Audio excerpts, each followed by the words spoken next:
Dr. Lou Sella here, and running the zone dive away from heavy. First of all, you got to get in the heavy formation. So you bring the tackle over to the heavy side. So if you go heavy right, the left tackle becomes the heavy tackle, lines up 3.5 feet away from the right tackle. Inside hands at the heels of the center. The receiver comes in and becomes the left tackle. And really, that's about it, because if you're in the spread formation, if you're based out of that, the receiver stays where he's at, the A stay where they at, the backfield stays where they're at. Okay, now, so if they give you 4.5 to the nub side, you can run to the nub. So here's how you would run zone dive away from heavy. The guard is going to base the 3 technique. The receiver's going to come down, and he's going to put his right knee through his crotch, right hand or forearm to his stomach, toes north. Center's going to snap the ball. He's going to get late help on the 3 technique. He's going to get his left knee in the crotch, left forearm or hand to the stomach, toes north. So you're going to triple team the 3 technique. You're going to get a triple scoop on the backside where the guard runs his belly button to the hips of the center, which cancels the A gap. Backside tackle does the same thing to the backside guard. The heavy tackle does the same thing to the backside tackle. So you triple scoop that.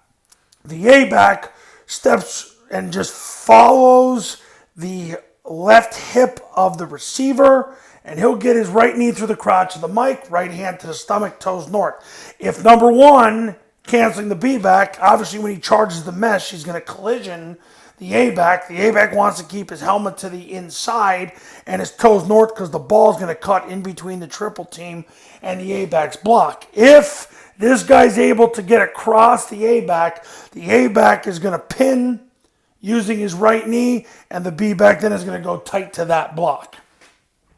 Backside receiver cuts off. Quarterback's going to take the snap, jump in the gap, point the ball.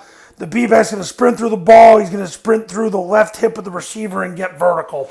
If number 1 ends up in the path and the A back's pin the right, or has his right knee in the crotch, he'll stay tight to that block and go.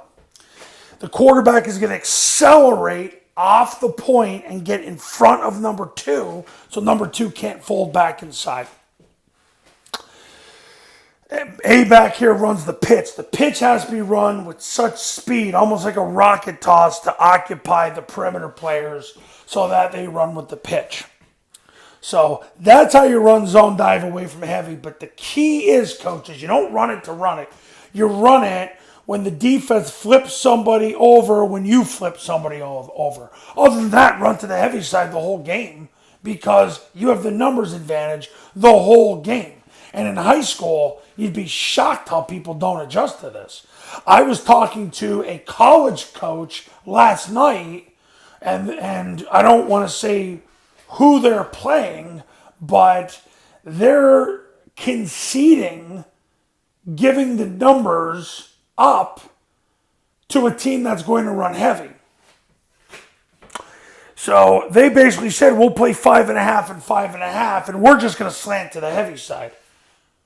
Well, they're going to get their tail kicked in, but I told them that, but that's, hey, they better have really, really, really good players, is all I can say.